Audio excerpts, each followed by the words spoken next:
A paz do Senhor, meus amados amigos e irmãos em Cristo Jesus, que alegria estar novamente aqui para mais uma EBD online da Alfa e Ômega. E no dia de hoje nós estamos encerrando um trimestre. Sim, nós trabalhamos sobre os livros de Reis, o plano de Deus para Israel em meio à infidelidade da nação, as correções e os ensinamentos divinos no período dos reis de Israel. E hoje, na lição de número 13, nós iremos falar sobre o cativeiro de Judá.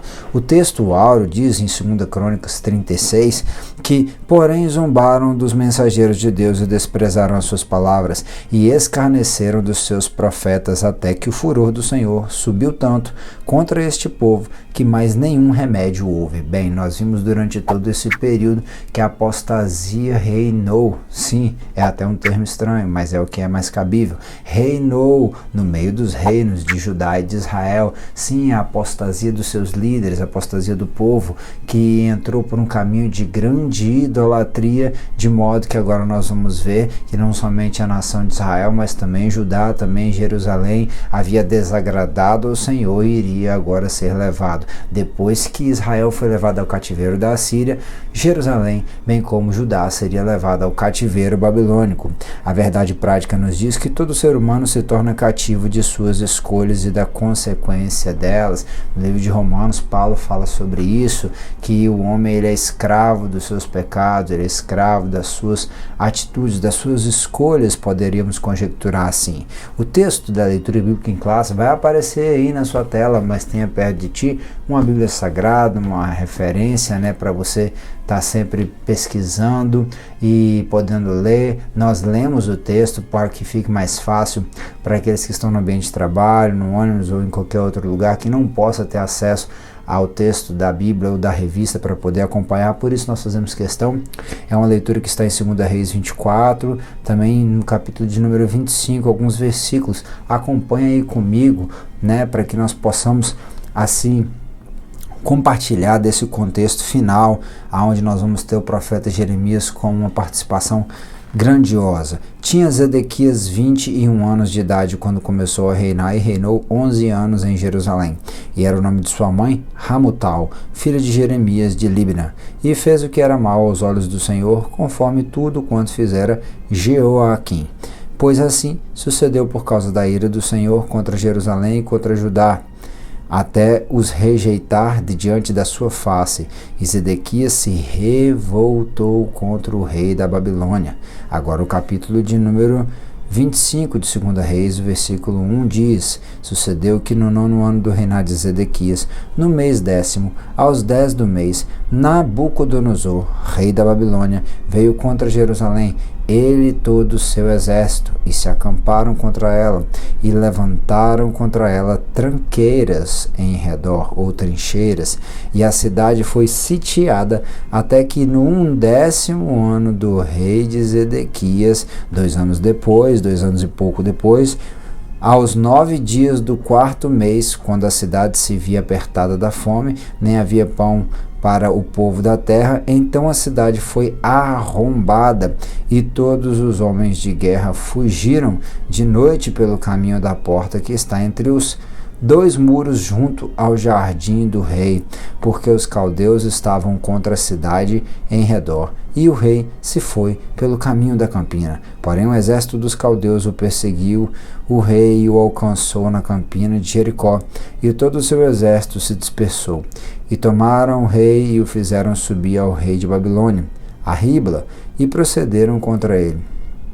E os filhos de Zedequias degolaram diante dos seus olhos, e vazaram os seus olhos a Zedequias, sim, e ataram as suas cadeias de bronze e o levaram para a Babilônia. E no 5º mês, no 7º dia do mês, este era o ano 19º de Nabucodonosor, rei da Babilônia, veio Nebuzaradã, capitão da guarda, servo do rei da Babilônia, a Jerusalém, e queimou a casa do Senhor e a casa do rei, como também todas as casas de Jerusalém.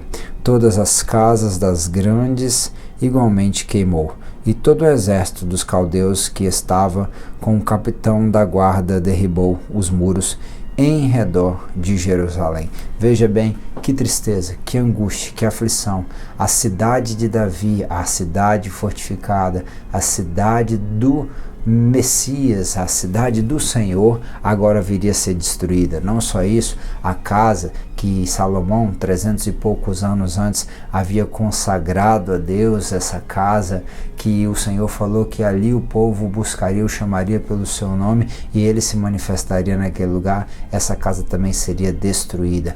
E não somente a cidade em si, os muros, não somente o templo, mas toda também a cidade dos povos de toda aquela região. Era um contexto muito triste. Você viu ali no livro de 2 Crônicas 36, e nós já vamos ver aqui o comentarista falando, que haviam cerca de 4 reinos na época, né, que fala do período final de Judá. Né? A gente tem Joacás, tem Jeoaquim, nós temos a figura de Joaquim, que reinou por cerca de apenas 3 meses, e temos ali em especial a figura de Zedequias. Zedequias, ele foi colocado pelo rei Nabucodonosor no lugar de Joaquim para poder governar em Judá, em Jerusalém, mas ele lá mais à frente veio a se rebelar mesmo depois de ouvir a palavra do Senhor por parte de Jeremias, e assim sofreu consequências terríveis, né? Isso tudo está relatado no livro de Jeremias, nós falamos na aula passada, mas vale a pena voltar a ler esse texto. Está no capítulo de número 11, né? Alguns versículos onde o próprio Senhor fala por intermédio do profeta, o profeta Jeremias. Uma conspiração se achou entre os homens de Judá, entre os habitantes de Jerusalém. Sim, tornaram as maldades de seus primeiros pais, que não quiseram ouvir as minhas palavras, e eles andaram após outros deuses para os servir.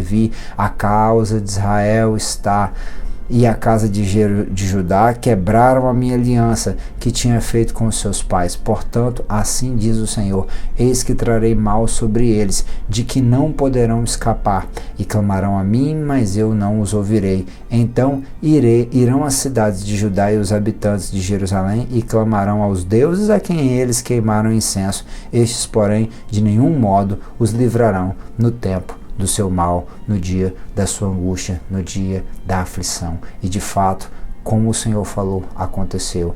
O cativeiro de Israel foi terrível. Quem foi para a Síria foi e não voltou. Mas Deus já tinha uma promessa que, por intermédio de Jeremias mais à frente, ele iria fazer, que permitindo aquele povo e sofrer um momento de angústia, como nós lemos aqui na leitura bíblica em classe, no capítulo de 2 Reis 24 e 25, da invasão de Nabucodonosor de Babilônia. O Senhor também tinha uma promessa de restauração para aquele povo, mas esse povo estava indo para o cativeiro por causa da idolatria. Esse povo estava indo para o cativeiro por causa do pecado de abandonar ao Senhor, de abandonar as leis do Senhor e de servir a outros deuses, deuses que eles sabiam que eram falsos. Esse Jeremias, que era filho de Euquias, foi levantado pelo próprio Deus. Ele que estava entre os sacerdotes, era lá da cidade de Anatote, foi chamado para pregar não somente para os sacerdotes, ou seja, para sua própria família, mas também para todo o povo. Jeremias aparece e ele é convidado, chamado na verdade, por muitos de o profeta chorão, porque ele escreve, além das lamentações, ele escreve angustiado, vendo tudo o que estava acontecendo. Não somente o que o povo estava fazendo de errado, mas vendo também a revelação de Deus, que iria trazer o juízo a partir do erro do povo. E não somente isso, ele via também o que era pior, que mesmo vindo o juízo, o povo ainda não se arrependia, né? E a palavra do Senhor veio a ele no tempo desses reis, esses reis que nós acabamos de falar. E assim diz o Senhor dos Exércitos: não deis ouvidos às palavras dos profetas que entre vós profetizam, fazem-nos desvanecer, falam da visão do seu coração, não da boca do Senhor. Dizem continuamente aos que me desprezam: o Senhor disse, paz tereis. E a qualquer que anda segundo a dureza do seu coração, dizem, não virá mal sobre vós. O tempo em que Jeremias estava era um tempo de muitas dúvidas, era um tempo de muita contenda, de muita discórdia, de confusão sobre a verdade. As pessoas não conseguiam mais discernir o que era da parte de Deus, o que era a verdade, se viria ou não o juízo. As pessoas estavam numa condição tão grande de apostasia e de pecado que não tinham mais consciência dos seus próprios atos, da sua idolatria. Portanto, as palavras de Jeremias eram rechaçadas e outros profetas que assim profetizavam segundo o seu próprio ventre para agradar os homens daquela época, eles apareciam e, além de trazer falsas profecias, eles tentavam abafar, tentavam oprimir, tentavam diminuir, até perseguiram Jeremias, e quando perseguiam Jeremias, estavam automaticamente perseguindo e indo contra a palavra do Senhor que era transmitida pelo profeta Jeremias. Isso é bom ser relatado. Ainda Jeremias, 2 Crônicas 24, do 17 ao 22, e depois vai falar Jesus lá em Mateus, no capítulo de número 23, né? Vai falar bem assim na 2 Crônica: e deixaram a casa do Senhor Deus de seus pais, e serviram as imagens do bosque e dos ídolos. Então, por causa desta sua culpa, veio grande ira sobre Judá e Jerusalém. Porém, o Senhor enviou entre eles os profetas para os reconduzir ao Senhor, a quais protestaram contra eles,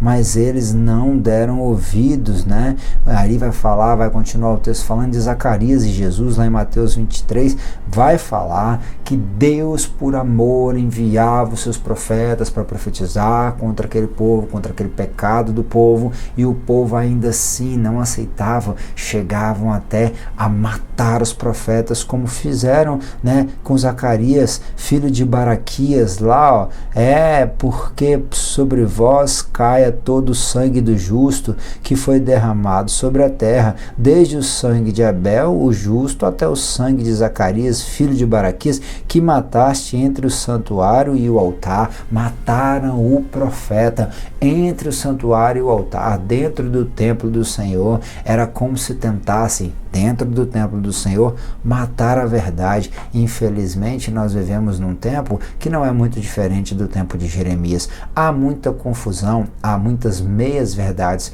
que também são meias mentiras. Há muita, no self-service da fé, há muitas opções para você escolher, e muitas pessoas fazem do evangelho segundo lhe é conveniente, uma imagem de Cristo, e pegam somente aquilo que lhes agrada, né? E muitas das vezes não gostam de ser confrontados, confortados, consolados, edificados, exortados pela palavra de Deus, mas pegam só aquilo que lhe apraz. É como se tivessem, muitas das vezes, em muitos lugares, eles estivessem matando a verdade entre o átrio e o altar, ou seja, desde o altar não tem mais verdade, e até a porta do templo, dos templos, na nave da igreja, estão tentando matar a profecia, tentando matar a verdade, a palavra que vem da parte de Deus. Que nós estejamos atentos, e diferente desses homens, nós venhamos a valorizar a verdade, e se necessário for,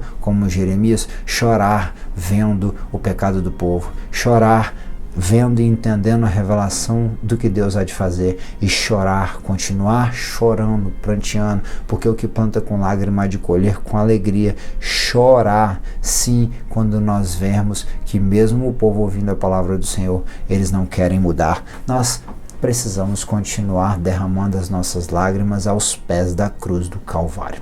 Ainda Abacuque, que era contemporâneo, também viu, contemporâneo de Isaías, segundo alguns acreditam, viu um pouco antes de Jeremias o que iria acontecer também com o povo de Jerusalém. E ele fala: até quando, Senhor, clamarei, eu e tu não me escutarás, gritar-te-ei violência e não há salvação, não salvarás. Por que razão me mostras a iniquidade e me fazes ver a opressão? Pois que a destruição e a violência estão diante de mim, havendo também quem suscite a contenda e o litígio. Por essa causa a lei se afrouxa e a justiça nunca se manifesta, porque o ímpio cerca o justo e a justiça se manifesta distorcida. Ainda Abacuque vai ver uma nação poderosa, vai ver aquela nação vindo contra Jerusalém. Ele estava vendo a figura de Babilônia, sim, ele estava vendo o que viria a acontecer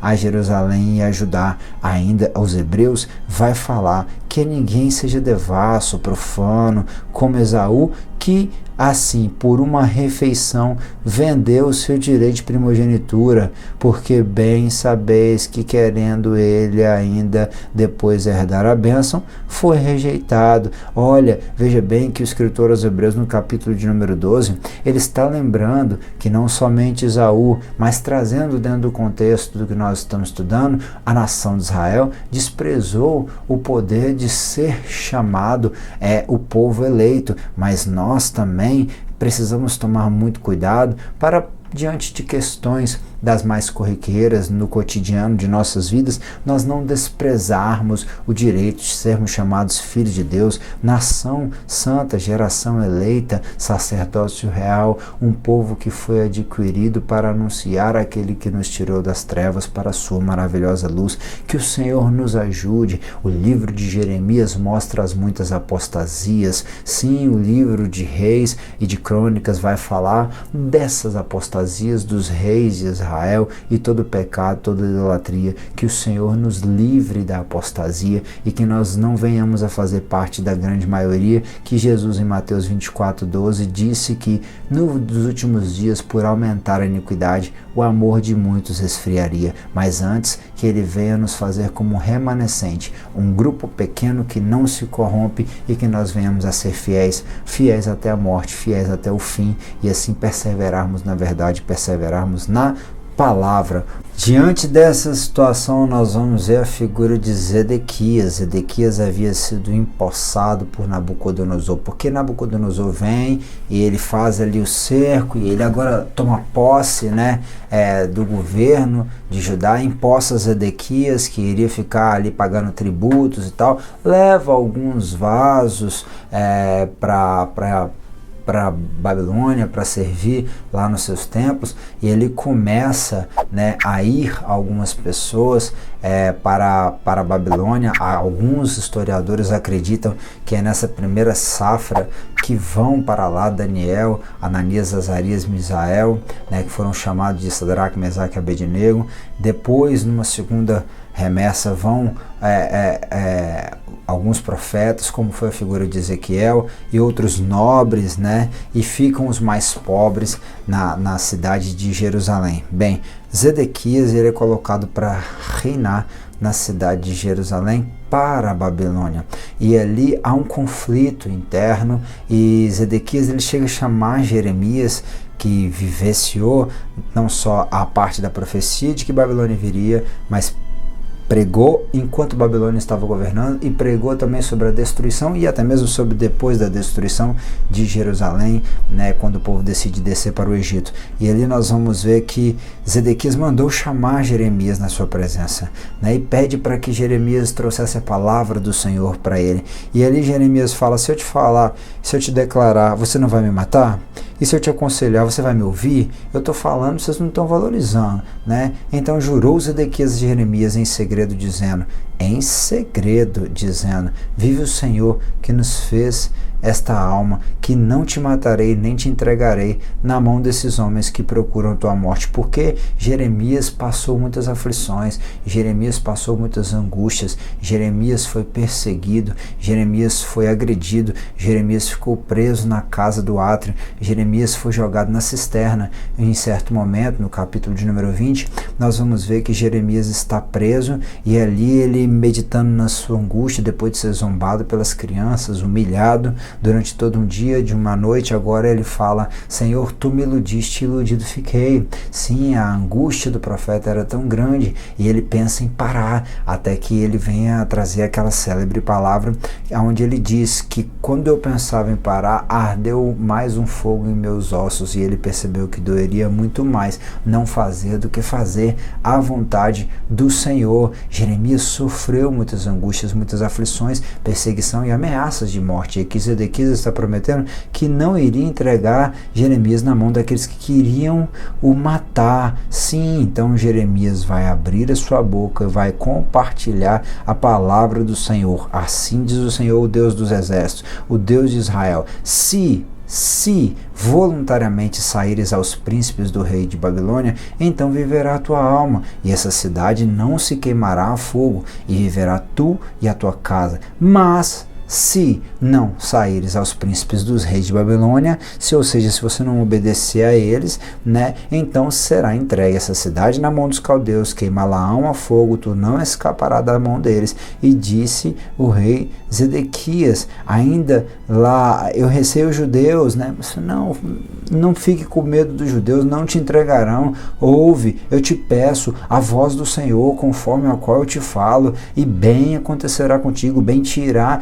e viverá a tua alma, os príncipes do rei de Babilônia, e elas mesmo te dirão, teus pacificadores te citaram e prevalecem contra ti, mas agora que se atolaram os teus pés na lama, voltam atrás, assim que todas as tuas mulheres e teus filhos levarão aos caldeus, e nem tu escaparás da tua mão, antes pela mão do rei de Babilônia serás preso, e esta cidade será queimada a fogo. Então ficou Jeremias no átrio da guarda, mesmo depois de profetizar, mesmo depois de entregar a revelação a Zedequias, que o encontrou em segredo, deixou ele preso lá. E o que Jeremias falou? Se entregue, continue cedendo, continue fazendo o trabalho que Deus te permitiu, te designou agora. Não é se rebelando contra o sistema que Deus mesmo permitiu, porque Nabucodonosor, Babilônia,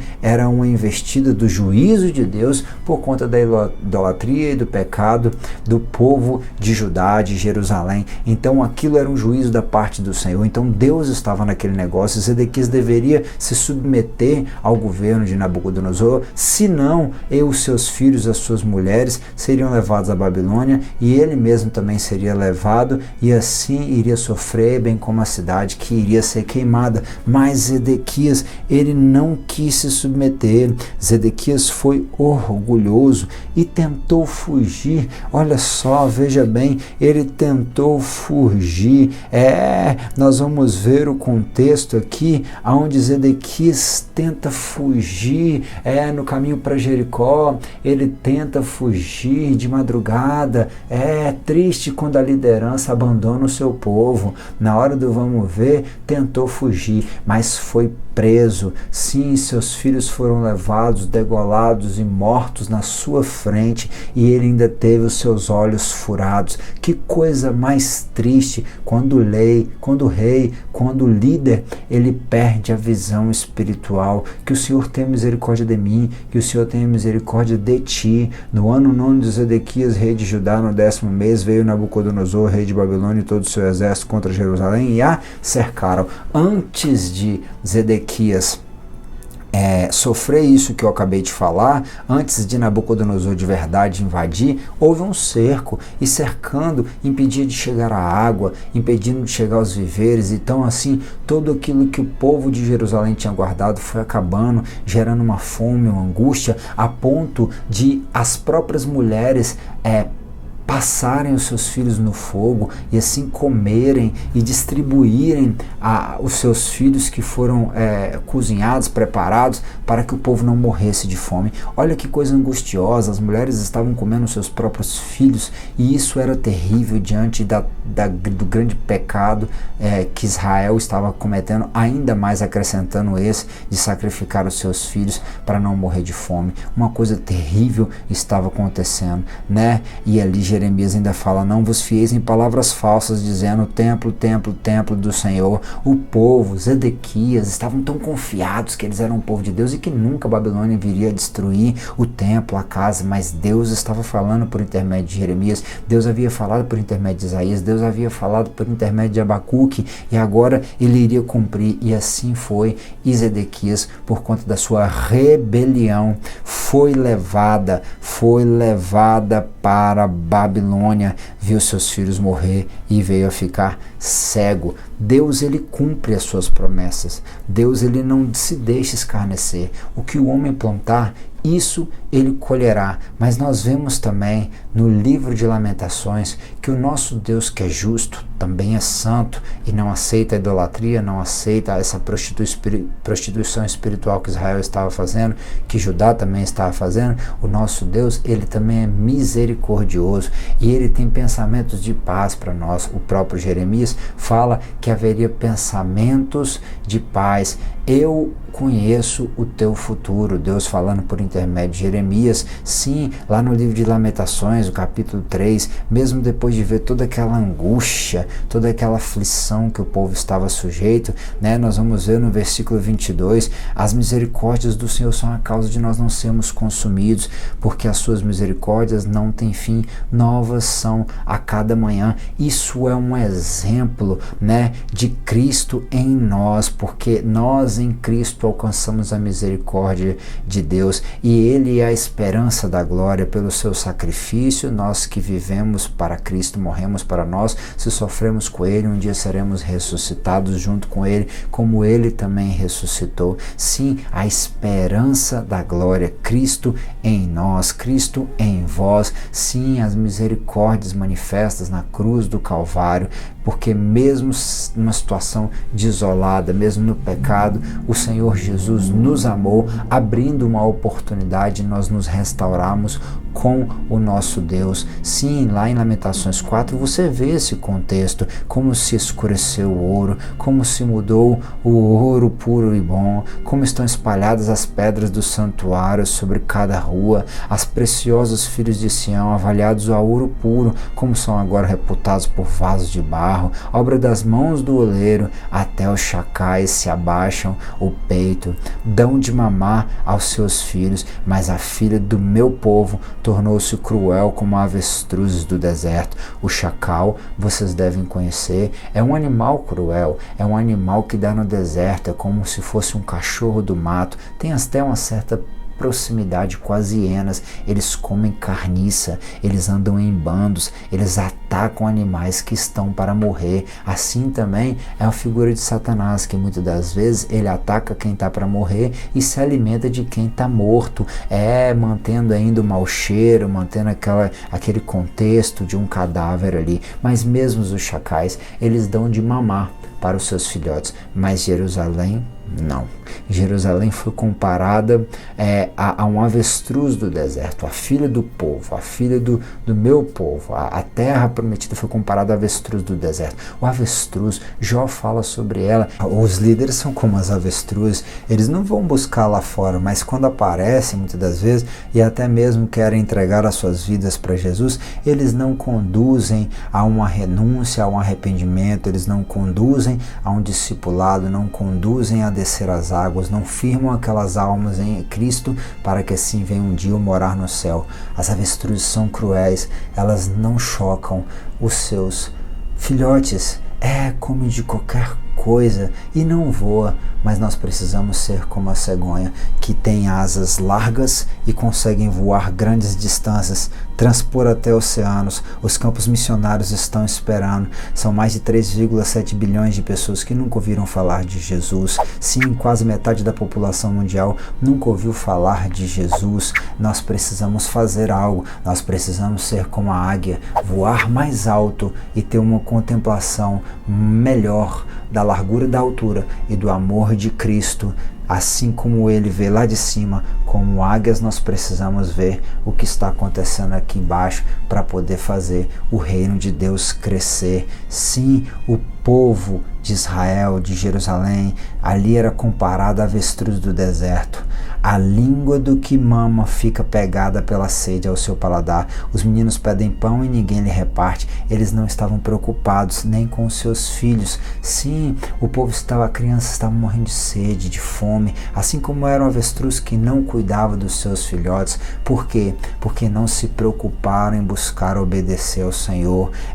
Porque o temor do Senhor é o princípio da sabedoria, e o sábio é aquele que é a sabedoria do justo, a ciência do justo é a prudência, e o prudente é aquele que teme ao Senhor, e quem teme ao Senhor é sábio. Parece redundante, mas não é, porque o oposto de sábio é o tolo, e o tolo é aquele que esquece que um dia virá o juízo. Quem é sábio busca agradar a Deus. O tolo vive dissolutamente, vive para si e vive para tudo o que está ao em volta dele, e portanto um dia ele sofrerá a consequência das suas escolhas. Mas nós temos a esperança em Cristo Jesus, que as suas misericórdias nos alcançaram e agora nós vamos viver para a glória de Deus. Sim, os que comiam comidas finas agora desfalecem nas suas ruas e os que se criaram em carmesim abraçaram monturos, porque maior é a iniquidade da filha do meu povo do que o pecado de Sodoma. Jerusalém, a cidade santa, a cidade de Davi, a cidade do grande rei, Judá, que significa alegria, agora está num momento de tristeza. O povo, a cidade que era o lugar onde tinha o templo, onde havia a adoração ao Senhor, onde o Senhor se manifesta, foi comparada a um dos maiores símbolos bíblicos de prostituição espiritual e de lascívia e de sensualidade, que era a cidade de Sodoma, que foi destruída junto de Gomorra. E o próprio Jesus fala sobre ela nos últimos dias, né? Serão como Sodoma e Gomorra. Assim era também a cidade de Jerusalém, foi comparada a Sodoma. Bem, que o Senhor me livre e te livre, que o Senhor nos livre de ser uma falsa igreja, que o Senhor nos livre de ser como Sodoma, que o Senhor nos livre de entrar pelo caminho da apostasia, que o Senhor nos livre de sermos invadidos pelo inimigo. Lembre, ele pode estar tentando nos cercar, parar a fonte de água, parar a fonte de alimento, para tentar nos fragilizar, para tentar fazer com que desvalorizemos a palavra do Senhor, a nossa família, que nós venhamos a desvalorizar a nossa fortaleza, a nossa salvação, porque Isaías diz que o Senhor nos dá salvação por muros e antes de muros. O inimigo ele está tentando cercar para que ache uma brecha, e como Nabucodonosor achou, invadiu e destruiu a cidade, destruiu os muros, destruiu as portas, destruiu o templo e levou muitos cativos para a Babilônia, inclusive aquele que se rebelou, inclusive aquele que teve a oportunidade de olhar não só por si e pelos seus familiares, mas por todo um povo. Que o Senhor nos livre de assim desagradar a Deus e de ainda causar mal para as outras pessoas. Que o contexto dos reis de Israel e de Judá nos ensine, que ele venha a dia após dia nos fazer refletir que enquanto estivermos nessa carne, somos sujeitos a muitas paixões. Que o contexto dos reis de Israel e de Judá nos ensine, né, que enquanto nós estivermos nessa carne, nós estamos sujeitos a muitas paixões, mas como Paulo falou, nós temos que esmurrar as nossas vontades para assim não entrar no caminho dos desejos, da sensualidade, das paixões e assim, dia após dia, apostatar. A conclusão vai nos dizer que a experiência do reino de Judá no cativeiro é uma triste lição para todos os crentes. Quando os falsos deuses ocupam o coração de uma pessoa, cuidado com os altares que são erigidos no seu coração. Sim, ela torna cativa de suas escolhas erradas. A boa notícia é que pela misericórdia de Deus, Judá retornou à sua terra prometida.